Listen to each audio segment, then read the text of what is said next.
La CIA siempre se ha creído mejor que las demás agencias del gobierno. ¿Le digo la verdad? Es peor. Yo era el mejor que tenían, uno de los mejores. Así que imagínese el resto.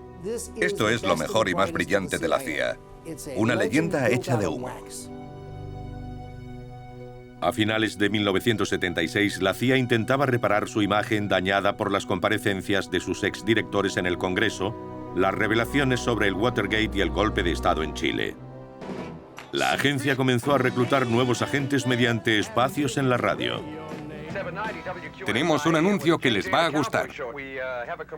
Somos la Agencia Central de Inteligencia y buscamos a personas muy especiales para que trabajen con nosotros. Usted puede ser una de ellas. Si piensa que está cualificado, llame para una entrevista confidencial. Guerras secretas de la CIA, ilusiones perdidas. Jimmy Carter accede al cargo con la firme decisión de borrar los años oscuros de la CIA y acabar con sus operaciones encubiertas y sus tácticas sucias. You have to be even more pure and more clean and more decent and more honest than almost any persons who serve in government. Carter nombra jefe de la agencia al almirante Stanfield Turner, compañero de estudios en la Academia Naval. Turner es duramente criticado por el personal de la CIA. Un año antes había declarado ante el Congreso por las fechorías de la agencia en los años 60. And again, I want to express my complete appreciation and confidence in Admiral Stan Turner, whose responsibilities under this executive order will be greatly magnified. Había mucho escepticismo, porque entraba uno de fuera en vez de un profesional de la CIA. Cuando llegó Turner, hubo muchas presiones para que la CIA desvelara algunos secretos sobre lo que había hecho en el Congo y otros lugares. Le tocó a él presentarse ante las comisiones del Congreso, y creo que mucha gente de la CIA es de la que dice, de estas cosas no hay que hablar, siempre hay que mentir, no admitirlas. Y Turner salió para admitirlas. Creo que llegó con la idea de que iba a limpiar la CIA o a cambiar un poco su cultura. Toda la cultura de la CIA se opone a la transparencia. No conviene que la gente sepa qué hace. Trató de cambiar la organización y creo que presionó de forma que no gustó. A la burocracia no le gusta que vengan a decirle que cambie. Su costumbre de reunirse con los subordinados dejando de lado a los superiores le granjeó la rivalidad de algunos mandos y eso provocó algunos problemas. No creo que la CIA le gustara abrirse al escrutinio público.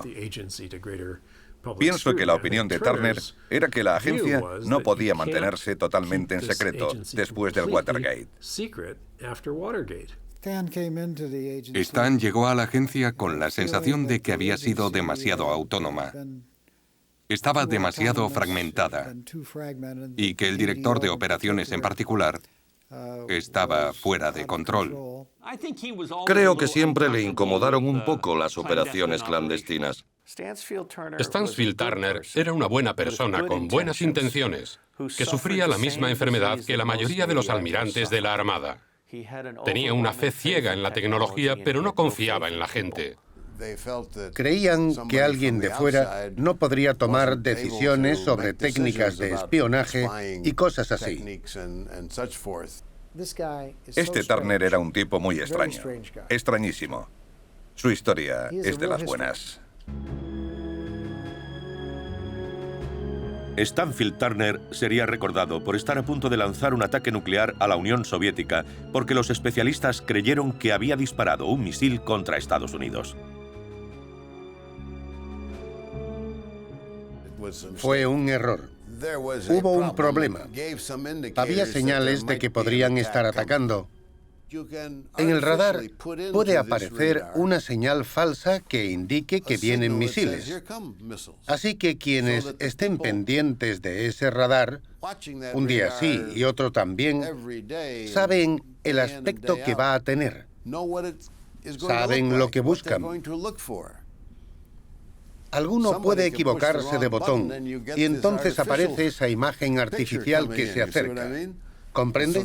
Entonces miras a los demás y dices, no hay nada, ¿qué ha pasado aquí? Y te responden, nos hemos equivocado de botón. Ese tío está loco. Turner está tocado. Algunos piensan que es el peor director que hemos tenido. Unos no coincidían con él y a otros les parecía bien. En mi opinión, no fue el mejor director. No estoy seguro de que el periodo de Stanfield Turner como director se recuerde como una buena época para el pueblo norteamericano o la CIA. No perjudicó a la CIA más que las comisiones Church y Pike. Él, Schlesinger y otros lograron acabar con el servicio clandestino. Recién llegado al cargo, Jimmy Carter indulta a los objetores de conciencia de la guerra de Vietnam. Convierte Oriente Próximo en su prioridad. Tras 13 días de conversaciones con Menachem Begin y Anwar el-Sadat en Camp David, Israel y Egipto firman un acuerdo de paz. Pero el primer fracaso de Carter será Irán. Y será muy duro. A mediados de agosto de 1978, un informe de la CIA asegura al presidente que Irán no está al borde de la revolución y ni siquiera va camino de ella. William Quandt era miembro de alto rango para Oriente Próximo en el Consejo de Seguridad Nacional. La revolución iraní fue un gran punto de inflexión. Puede que sea verdad que antes de 1979, ni Estados Unidos, ni seguramente la mayoría de países, se tomaran muy en serio la militancia islámica. Fuimos sorprendidos en Irán. Ni el Departamento de Estado ni la CIA comprendieron que se avecinaba una revolución. Cuando estalló el descontento en Irán, el viceconsejero de Seguridad Nacional del gabinete de Carter, con quien yo trabajaba, pidió a la CIA la información que tuviera sobre el fundamentalismo islámico. Y la respuesta fue que no habían oído hablar de ello.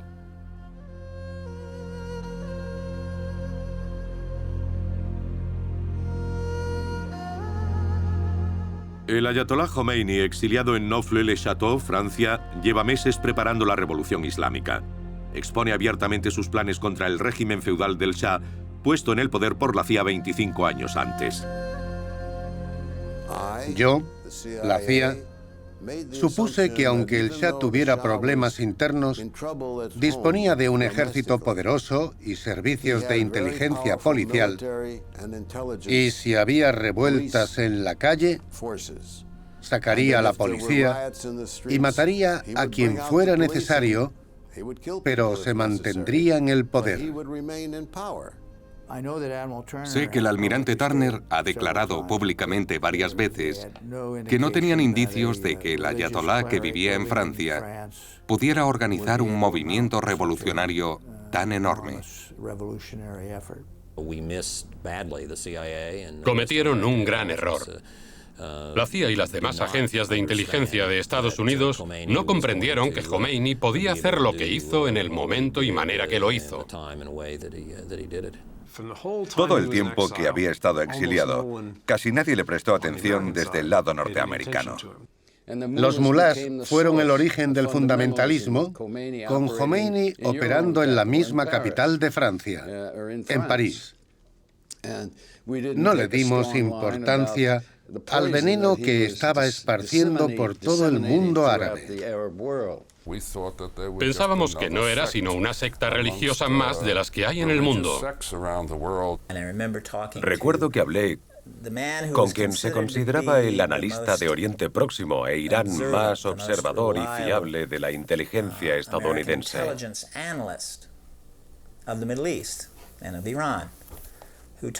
Me dijo que Khomeini solo quería ser papá, que no quería ser rey y que no teníamos que preocuparnos por la revolución islámica en Irán. En el caso de Irán, el propio Shah compartía esa opinión. Pensaba que las fuerzas religiosas eran reaccionarias, retrógradas, fáciles de manipular, fáciles de comprar y que no tenía que preocuparse por ellas. Son seulement les communistes qu'on met hors d'état de nuire. Les autres, c'est pas tellement important. Dijo, no os preocupéis de los turbantes. Yo me encargo de ellos. Sé cómo tratarlos. Es fácil. Se equivocaba. Y ese error lo cometió también el gobierno de Estados Unidos en ciertos aspectos. Iran, because of the great leadership of the Shah, is an island of stability in one of the more troubled areas of the world. Escuchábamos demasiado al Shah y a su entorno, y muy poco a la oposición dentro y fuera del régimen. No había una sola persona en la embajada, incluidos los espías, que hablase farsi. Todos viajábamos en primera clase y asistíamos a elegantes fiestas en la embajada con la clase alta, que nos decía lo que quería que supiéramos. La CIA tenía muy pocos contactos con el movimiento islamista de Irán. Creo que en aquel momento el embajador había prohibido los contactos de la CIA con elementos opositores. Cuando un embajador hace eso, es lamentable, porque elimina una fuente de información muy valiosa. Y si esos elementos llegan al poder, nadie tiene contacto. Esas cosas pasan. Cometemos ese tipo de errores. Cuando el gobierno de Estados Unidos no solo apoya una candidatura que reprime a su pueblo, sino que además le prohíbe a la CIA hablar con la oposición, me pregunto a mí mismo, ¿para qué quieres un servicio de espionaje si no puedes hablar con la oposición en secreto sin que el gobierno lo sepa? Richard Helms, exdirector de la CIA, destituido por Nixon por negarse a mentir sobre el Watergate, es el embajador estadounidense en Teherán. Es amigo íntimo del Shah desde que le echara una mano en el golpe de 1953 que depuso a Mossadegh. Incluso instruyó y supervisó a la policía secreta del Shah. Fue enviado como embajador a Irán justo después del Watergate. Fue embajador durante los últimos días del Shah. Richard Helms le dijo al Shah que Estados Unidos lo apoyaría dándole el armamento que quisiera. Era una colaboración muy estrecha. Stanfield Turner y la señora Carter enviaban constantes mensajes a la emperatriz diciéndole que resistiera y cosas por el estilo. Habría sido mejor decidirse por una cosa o por la otra, pero no lo hicimos. Jimmy Carter escuchaba a uno un día y a otro al siguiente. En consecuencia, la política de Estados Unidos era un desastre. Por eso, no es que se permitiera conscientemente. Carter no se plantó y dijo, ya no necesito al Shah, puedo aliarme con los islamistas. Es que desconocía lo enfermo que estaba el Shah y no sabía qué hacer. La CIA tardó mucho en enterarse de que el Shah estaba enfermo de muerte.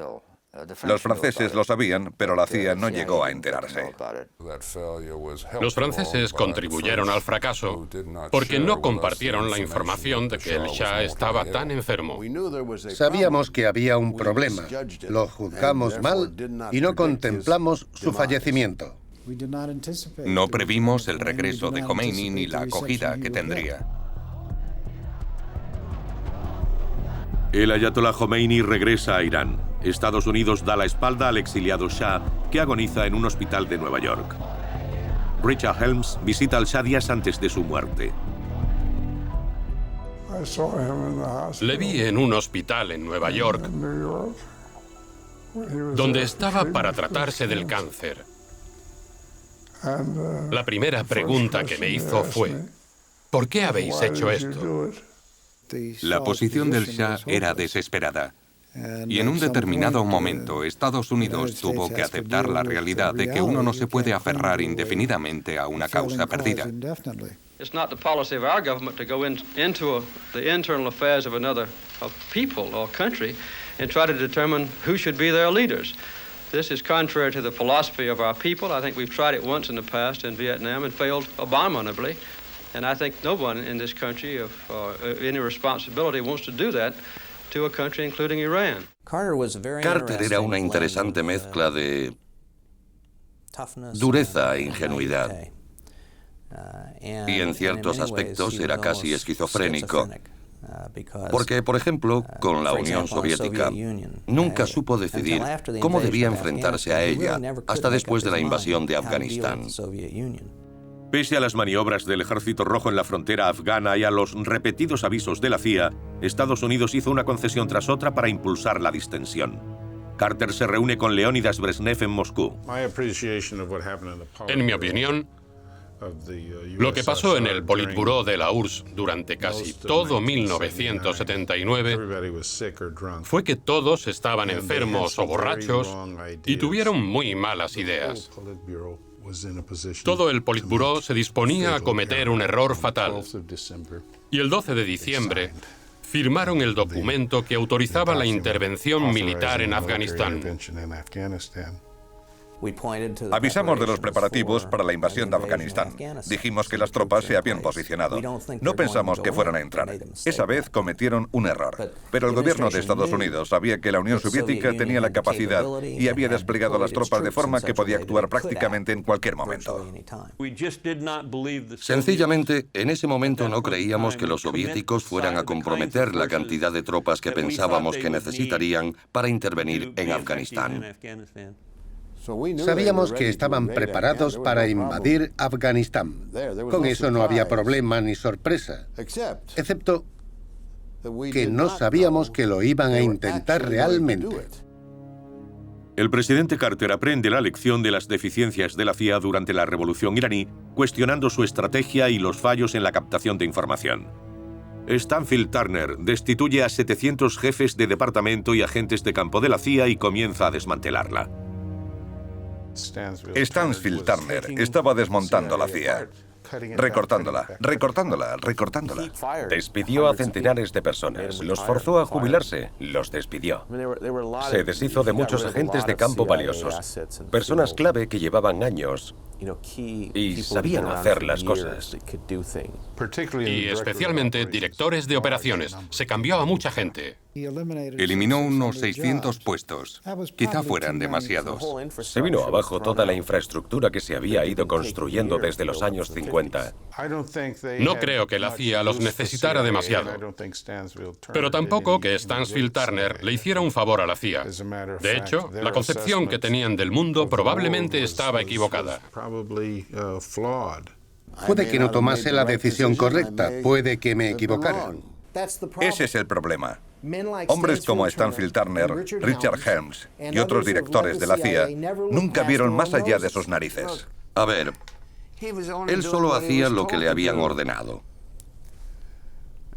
Y eso consistía en reducir los efectivos humanos y aumentar los efectivos técnicos. Esa fue la orden que recibió Stansfield Turner. La culpa no fue suya, fue del presidente. En diciembre de 1979, cuando los soviéticos invadieron Afganistán, Jimmy Carter se dirigió a Stansfield Turner pidiéndole que la CIA hiciera algo. Y la CIA contestó, ¿qué? No tenemos recursos, gracias a usted. Las últimas ilusiones de Jimmy Carter sobre Brezhnev se desvanecen en 1979 cuando el ejército soviético invade Afganistán. Tras subestimar los objetivos rusos, Carter ve cómo se derrumba su castillo de naipes y descubre el mundo tal como es, ni armonioso ni justo. Poco después ordena a Stansfield Turner y la CIA armar a los rebeldes afganos para combatir la ocupación soviética.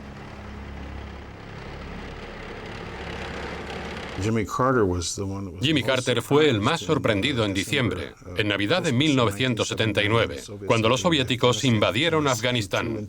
Montó en cólera, estaba muy disgustado. No tenía mucha experiencia con los comunistas, aunque le advertimos. La agencia le avisó de la invasión de Afganistán. Le sorprendió que la Unión Soviética lo hiciera.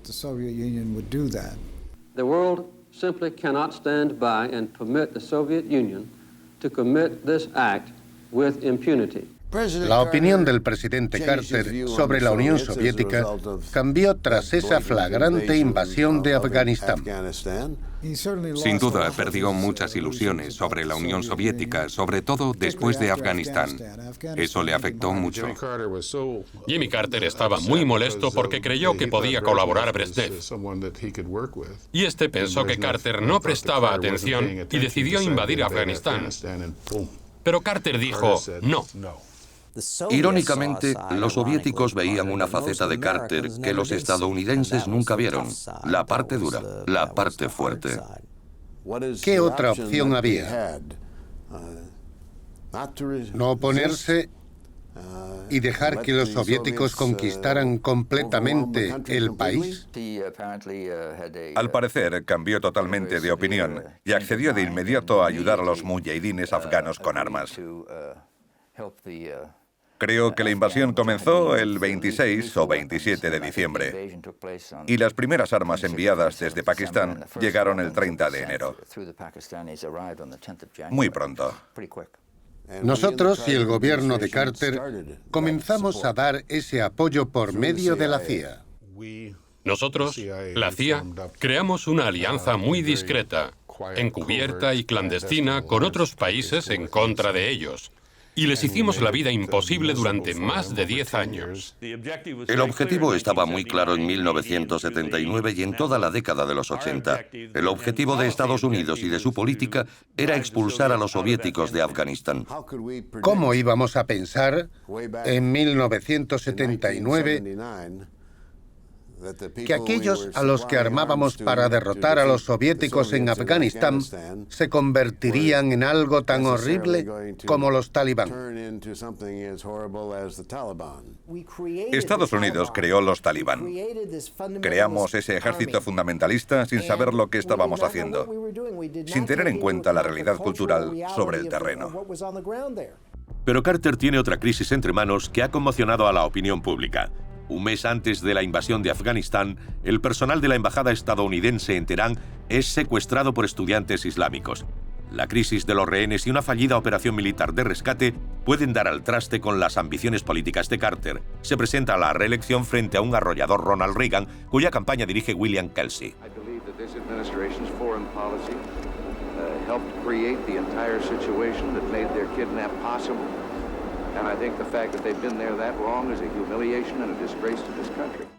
Carter estaba totalmente absorbido por los sucesos de Teherán.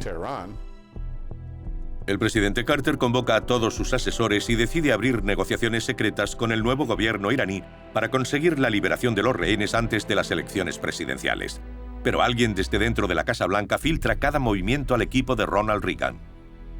Sabemos que Carter estuvo a punto de llegar a un trato con los iraníes para liberar a los rehenes antes de las elecciones. Los republicanos se enteraron y pensaron que si Carter sacaba a los rehenes, ganaría las elecciones e intentaron asegurarse de que la operación no tuviera éxito. Porque por alguna razón, de repente, 2 semanas antes de las elecciones, los iraníes interrumpieron la negociación. Sin más. ¿Cómo pasó eso? Porque el personal del Consejo de Seguridad Nacional filtró información al partido de Reagan para ayudar a que éste fuera elegido presidente. Se montó toda una operación de inteligencia para quitarle la presidencia a Jimmy Carter. Frank Carlucci, subdirector de la CIA, dimite y se une al equipo de Ronald Reagan. Pronto le sigue Robert Gates, jefe del Consejo de Seguridad Nacional. Gates, Carlucci y todos los demás trabajaban para Jimmy Carter. Y de pronto, casualmente, todos los que estaban en la operación que dirigía Carter acabaron trabajando para Ronald Reagan. Yo quería irme de la Casa Blanca de Carter y volver con un alto cargo de analista a la CIA.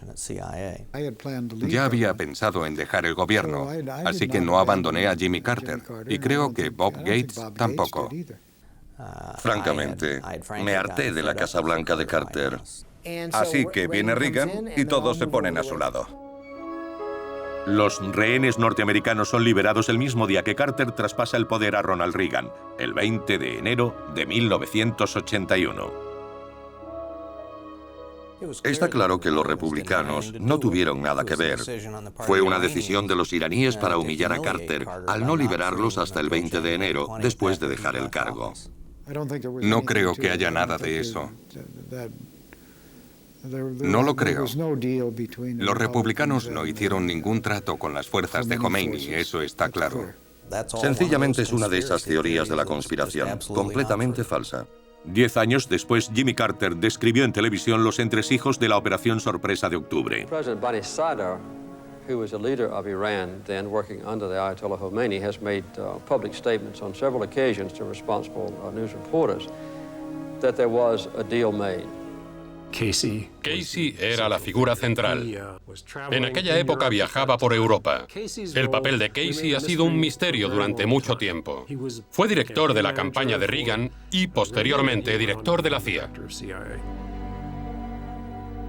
Reagan decidió convertir a William Casey en el hombre clave de su gobierno mucho antes de llegar a la Casa Blanca. You remain the eyes and ears of the free world. You are the tripwire over which the totalitarian rule must stumble in their quest for global domination. Casey fue quien orquestó la rotunda victoria de Reagan, dejando a Carter fuera hábilmente. Dirigió la campaña de elección de Reagan con destreza, sin escatimar esfuerzos ni fondos para asegurarse la victoria.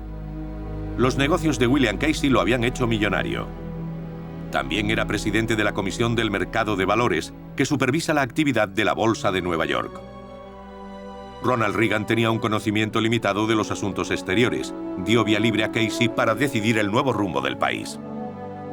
En el periodo de traspaso de poderes, el director de la CIA, Stanfield Turner, puso al futuro presidente al tanto de los asuntos del mundo. Fue a despachar con él como presidente electo. Que yo recuerde, allí no estaba George Bush. Despaché con él. Le contó, los soviéticos tienen misiles aquí y aquí. Están desmantelando tal silo. Un informe muy largo y detallado. Reagan se levantó, se aflojó la corbata y dijo, hace calor aquí, vamos a abrir. ¿Quiere un café u otra cosa? Porque no tenía ningún interés. Algunas de sus preguntas no me parecieron muy agudas. Después no volvieron a despachar. Reagan no leía los informes. Los leían sus ayudantes. Así que no teníamos ni idea de lo que pasaba. Tras su nombramiento como director de la CIA, William Casey refuerza las atribuciones de la agencia y restituye la mayoría de los puestos eliminados por Stanfield Turner. Durante su mandato aumenta las operaciones encubiertas de la agencia. Posiblemente Bill Casey fuera el director de la agencia central de inteligencia más poderoso desde Allen Dulles. Tenía una relación bastante buena con el presidente y este delegó gran parte de su autoridad porque confiaba en él. Cogía el teléfono, decía Ronnie, y hablaba con el presidente. William Casey es un caso único en la historia reciente de Estados Unidos porque tenía un poder equivalente al del secretario de Estado, el de Defensa y el presidente. Casey quería ser secretario de Estado, pero no pudo. No le dejaron. No consiguió la aprobación. Y escogieron a Al Haig. William Casey creía a pies juntillas en las acciones encubiertas. Y en ese sentido, no tenía la misma experiencia que yo en ellas. Yo tenía muchas dudas y sospechas. Estaba totalmente insatisfecho con la burocracia de la CIA y por eso quiso hacer las cosas desde fuera. Casey dirigía la CIA como si dirigiera la mafia. William Casey presenta su primer objetivo: restablecer el orden en Nicaragua, donde los sandinistas han tomado el poder después de que Carter propiciara la caída del dictador Somoza. Somoza era un lacayo de la CIA, un pervertido, un corrupto terrible que Estados Unidos tuvo en nómina durante años, como muchos otros dictadores latinoamericanos y africanos. Lo utilizaban, lo necesitaban. La postura era contratar a los malos, pagarles y que hicieran lo que se necesitara. Son negocios. En este caso, plátanos, creo. Esa tarde, sobre las 7, fui a ver a Casey, como de costumbre. Nos sentamos y miramos las luces al otro lado del Potomac. Le dije, mira, creo que sé lo que tienen que hacer el gobierno y la CIA para mejorar las cosas. La política sandinista fue urdida por unidades clandestinas de la CIA y Casey la amplió. Hubo un golpe contra Allende, pero en Nicaragua no se produjo ninguno. Nos llevamos a 500 personas a la frontera entre Honduras y Nicaragua. Creamos una guerrilla en Nicaragua para interceptar sus envíos de armas a El Salvador y otros lugares. Eso lo primero. Segundo, creamos una atmósfera revolucionaria.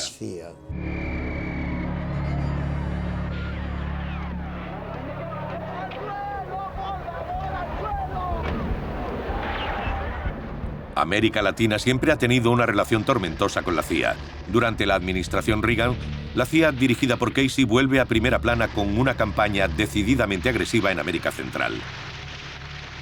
A través de la Contra, la CIA hace la guerra a los sandinistas en Nicaragua, mientras aumentan las operaciones encubiertas en El Salvador y Honduras. Creo que las operaciones encubiertas son una mera extensión de la política exterior,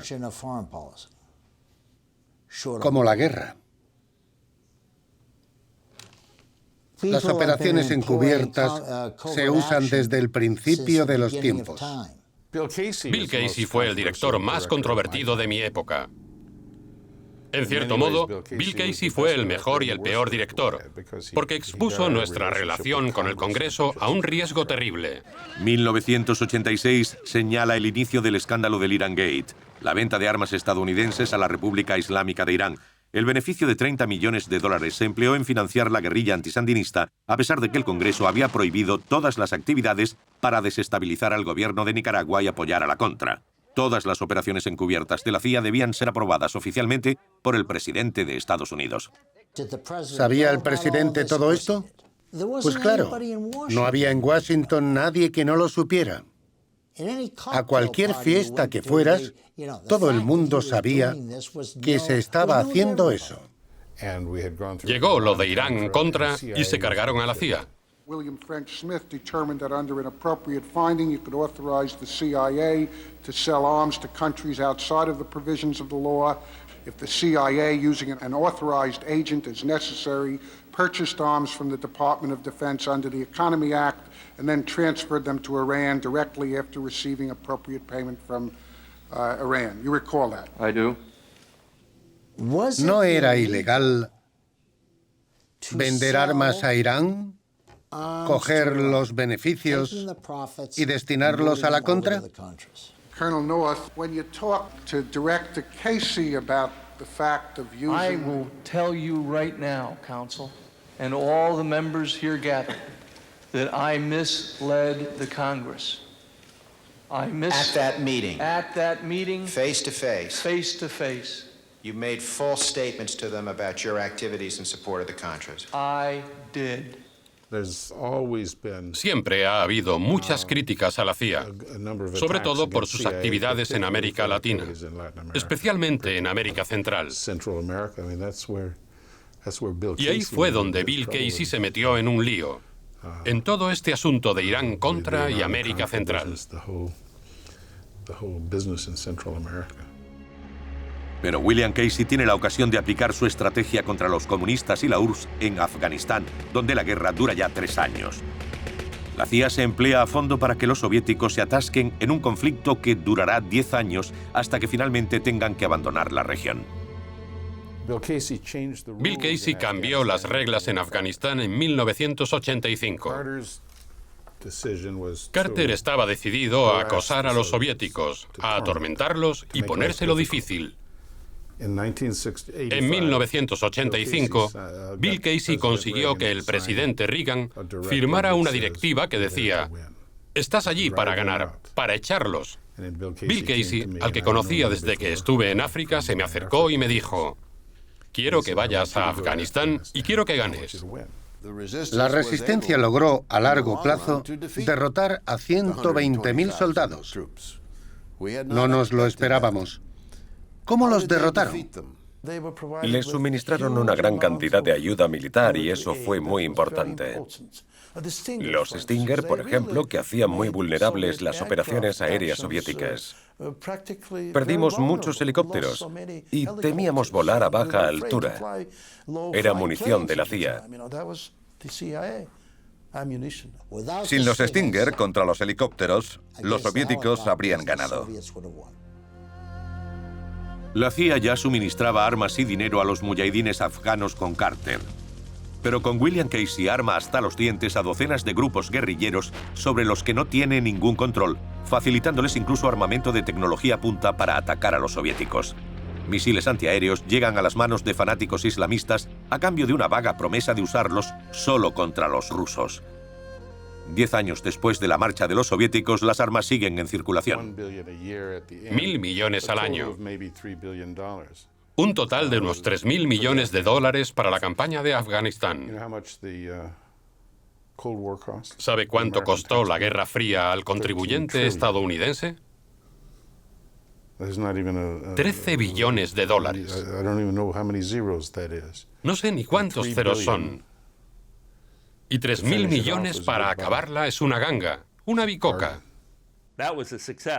Fue todo un éxito, pero crear un grupo armado condujo a otros problemas. De hecho, la CIA dio a los muyahidines afganos armas e instrucción. Y por lo que sabemos, Bin Laden fue uno de los receptores por entonces. Los grupos más fundamentalistas de aquel momento, con los que tratamos, son a los que nos enfrentamos ahora, o sus descendientes, por decirlo así. Facilitamos armas a los muyahidines afganos. Y algunos se volvieron en contra y ahora atacan a Estados Unidos. Es cierto. Es un ejemplo de funestas e inesperadas consecuencias. La agencia se dedicó a hostigar a la Unión Soviética para desangrarla y hacerla caer, pero no comprendió que la gente a la que ayudaba no luchaba solo contra la Unión Soviética. No debimos hacernos tantas ilusiones con quienes eran nuestros amigos en la campaña contra los soviéticos en Afganistán. No escogimos bien a nuestros aliados. No podíamos controlarlos. Y después de acabar con la Unión Soviética, no seguimos colaborando con ellos. Cerramos el grifo. El mundo, después de 1989, dio la espalda a Afganistán. La CIA no, ella no crea países, la CIA va a lo suyo. Creímos que la CIA y el gobierno seguirían apoyando a los afganos después del 89, pero básicamente Estados Unidos se desentendió de Afganistán. Y eso provocó que Afganistán se convirtiera en otra cosa, un estado fallido. Eso no era nada bueno. ¿Y si no hubieran necesitado tantas armas y misiles Stinger? ¿Y si no hubieran necesitado tanta ayuda y nosotros hubiéramos creado el movimiento islamista? Fue una política temeraria y estúpida que casi destruyó Afganistán, y las consecuencias de todo esto se sienten ahora en todo el mundo con la guerra contra el terrorismo. Tenemos que examinar la complicidad de Estados Unidos al crear las condiciones que permiten que un lunático como Osama Bin Laden consiga atraer a gente desesperada.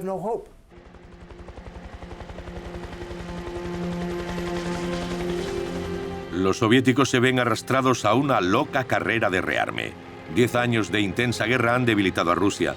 Durante la presidencia de Reagan, Robert Gates hace una evaluación exagerada del poder soviético, lo que impide a la Casa Blanca predecir su caída.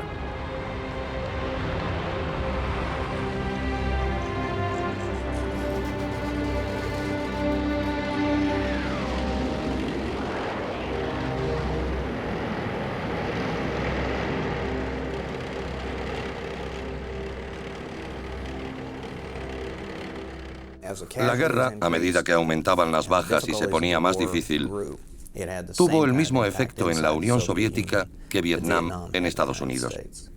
Y eso contribuyó significativamente al colapso de la URSS. Era evidente que la Unión Soviética no podía mantener el presupuesto militar y los demás gastos asociados a las aventuras en las que se había embarcado. Era un castillo de naipes. No se podían permitir la expansión tal como vimos. Por supuesto, la CIA sigue diciendo que podían eternizar esta situación, que podían seguir gastando el dinero en armas, pero no era posible. Tratábamos de averiguar qué sectores de la economía soviética se estaban invirtiendo en las actividades militares. Pero sé que nuestros resultados no siempre eran exactos. Recuerdo que les dije a los soviéticos que su presupuesto militar era el 20% de su PNB.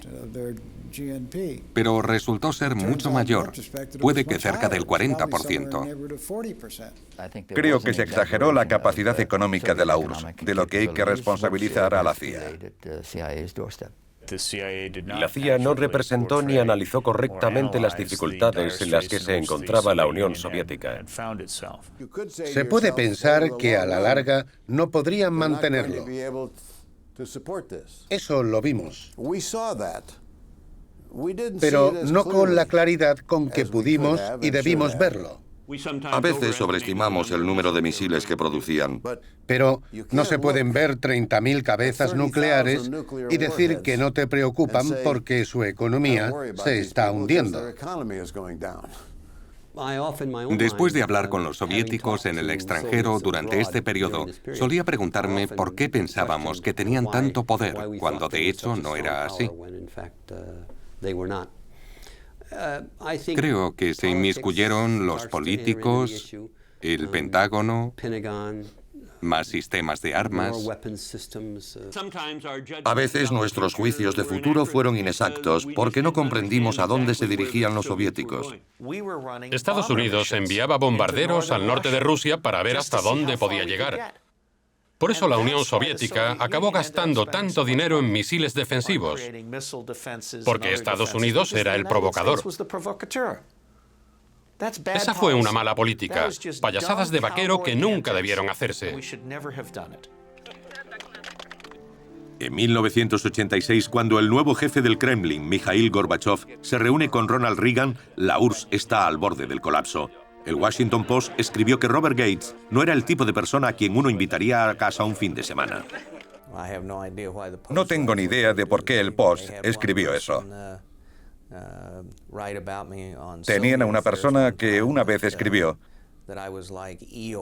que yo era como Igor en los libros de Winnie the Pooh, capaz de ponerle pegas a todo, porque era muy pesimista con respecto a la Unión Soviética. No tenía confianza en Gorbachev. Recuerdo que le dije al presidente Reagan, al que le caía bastante bien, que no olvidase que se trataba del último comunista de la Unión Soviética, porque Gorbachev no pretendía desmantelar el comunismo, sino pegarlo, porque pensaba que estaba destrozado. Sin ninguna duda, estaba desmantelando la burocracia estalinista, pero no tenía nada para sustituirla, y los acontecimientos me dieron la razón. La Glasnost y la Perestroika se escaparon de su control, y no creo que previera el colapso de todo el sistema.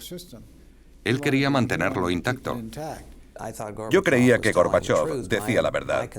Mis preocupaciones comenzaron en 1985 u 86, justo después de que llegara al poder. Creo que todos subestimamos la magnitud de los cambios políticos que haría.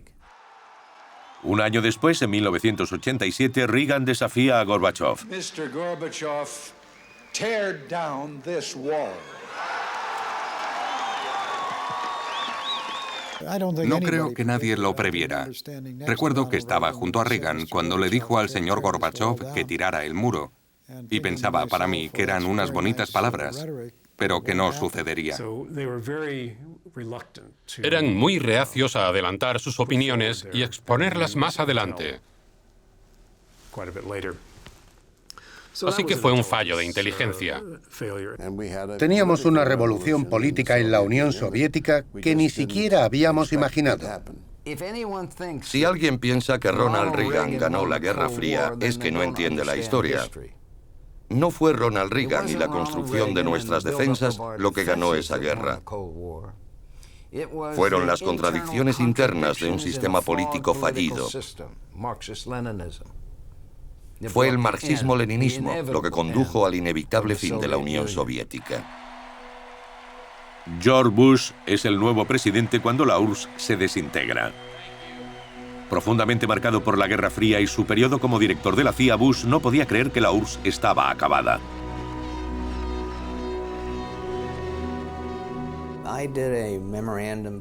Siendo adjunto al consejero de Seguridad Nacional, en junio de 1989, hice un memorando para el presidente basándome en el material que había leído de la CIA, donde le decía que pensaba que había una posibilidad muy real de que Gorbachov desapareciera de escena en no más de 1 o 2 años y que debíamos empezar a hacer planes de contingencia ante su posible deposición y el colapso de la Unión Soviética.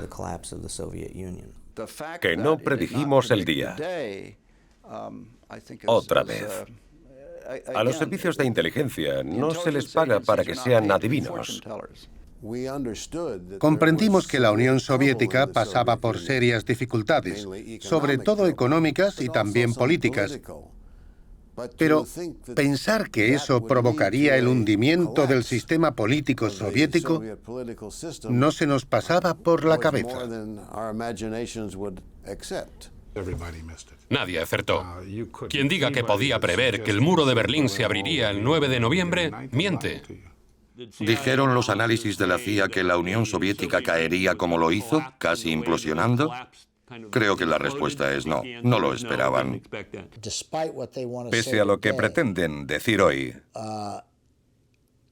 fue una gran sorpresa.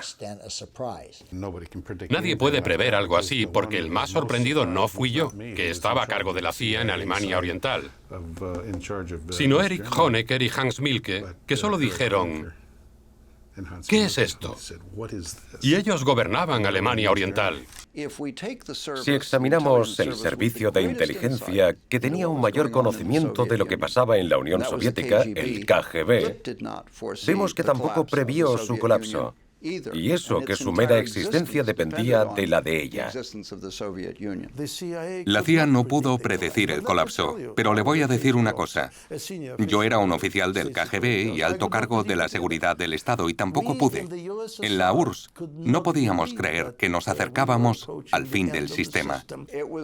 Fue algo surrealista para mí y para muchos de mis colegas, que habíamos pasado toda nuestra vida adulta en la Guerra Fría, porque estábamos en un mundo en el que era difícil prever cualquier cambio. Tenía asumido que la Guerra Fría duraría toda mi vida, y por eso, ver desde mi despacho de Langley que el muro caía en noviembre de 1989, que la Unión Soviética se derrumbaba y se declaraba extinta en 1991 fue una experiencia extraordinaria. Era muy difícil admitir que ese imperio se apagaba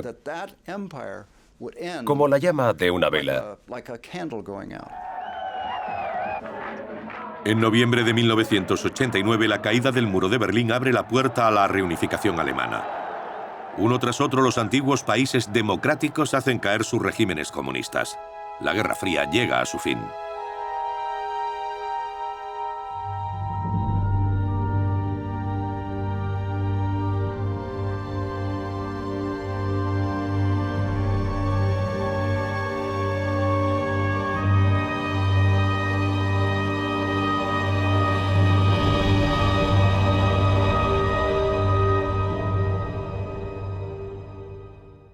Fue como el final de la Segunda Guerra Mundial. Todos estaban cansados. Nadie quería más guerra ni más confrontación.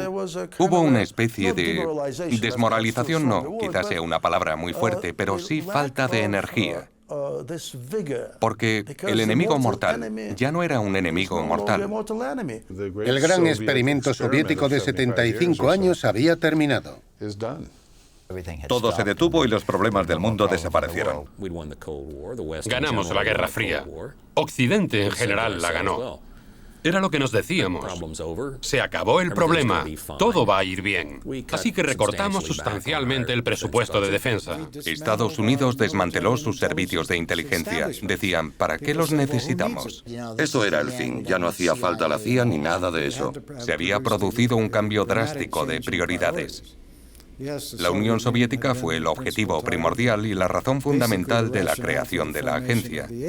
No se puede chasquear los dedos y decir, vamos a cambiar toda la estructura de inteligencia a otro. Eso no se hace así. Se llevaron un gran chasco cuando cayó la Unión Soviética porque se quedaron sin enemigo y tuvieron que crear uno. El fin de la Guerra Fría nos obligó a cambiar muchas cosas e intentar mirar hacia adelante para comprender lo que iba a pasar. La CIA se vuelve improductiva, inútil e impotente después de perder a su gran enemigo, su razón de ser. Algunos antiguos agentes que añoran los días en que se les comparaba con James Bond vuelven al cuartel general de Langley para hablar a los escolares de los días gloriosos de la CIA. 3 letras que se han convertido en un mito.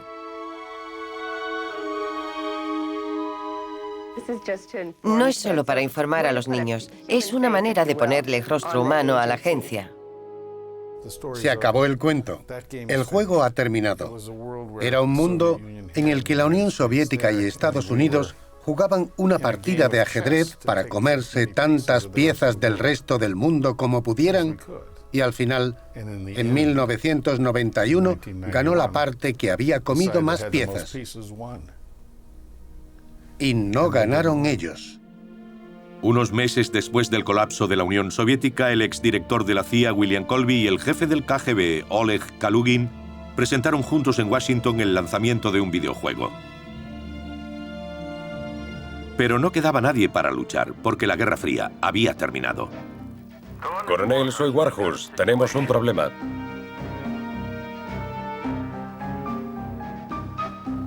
Buena suerte.